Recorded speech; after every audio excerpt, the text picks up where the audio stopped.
Hi, this is Suzabelle from Patchwork Chicken Studio. And today I want to share a video on an unusual sewing tool that's not a sewing tool. And I have talked about those kinds of things before, where I'm using something in my sewing room that is not technically a sewing tool, but helps me do my job. So today's thing is a straw, plastic straw.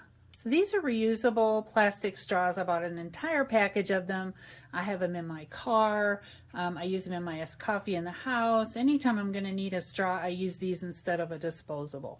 They're hard plastic, you can kind of hear that, and they're a little bit thick, but they are a perfect tool for what I'm about to show you. So I think I bought the whole package of straws. I don't know, there were a couple of dozen in there for less than $15, and these will last forever.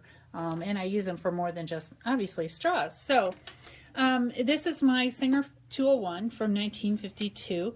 I will use this machine almost daily, and it does not like some of the newer thread spools, and it's not the thread spool's fault. So these sewing machines came with a very short spool pin. That's normal. In order for this machine to fold down into the cabinet, there has to be some clearance there. So that spool pin's about an inch and 3/4. It's not 2 inches, about an inch and 3/4 tall, and it has to be a certain size to fit in the screw hole. These screw in, and that works fine. So these traditional spools of thread, so this is a vintage spool of thread I got in a box of stuff I bought that had sewing stuff in it. This is a traditional spool of thread, and you can still buy a regular spool of thread, and this thread is wound in a slow manner from the bottom to the top and then back down. And these fit on the spool pins of these machines just fine, even a larger spool like this.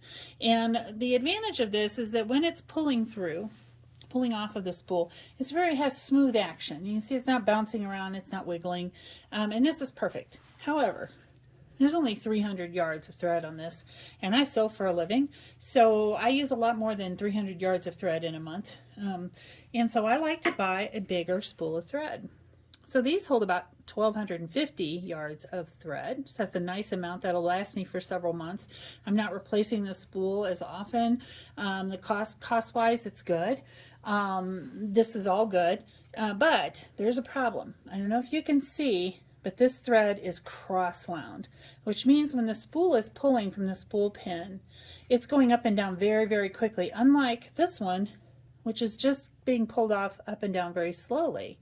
So what happens is this thread is getting pulled, and if it's going fast, I'm going fast, you can see that spool is wobbling around on that 1 3/4 inch pin, and this can be a problem. What happens is the thread will jump out of the guides, it'll fly, the whole spool will fly right off the machine and land on the floor.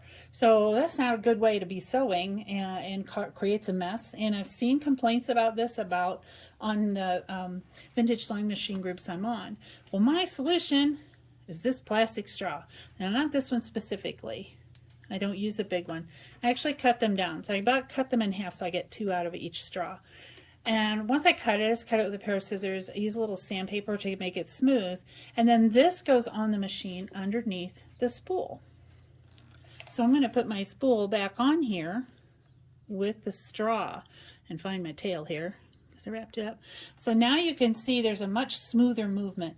It's not going to leap off of here when I'm sewing fast. It's not going to jump out of the guides in the machine. It's going to run just fine, and I'll get 4 times the use out of it because it's 1,200 yards instead of 300 yards.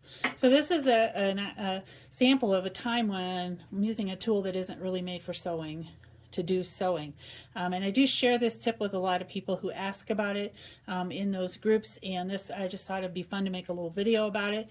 So if you're using these cross-wound spools and you're using machines where the spool wants to jump off, you can use this as well. You can even do this on a modern machine as long as it has a top-loading spool pin. So that's my little handy tip for the day. Thanks for watching.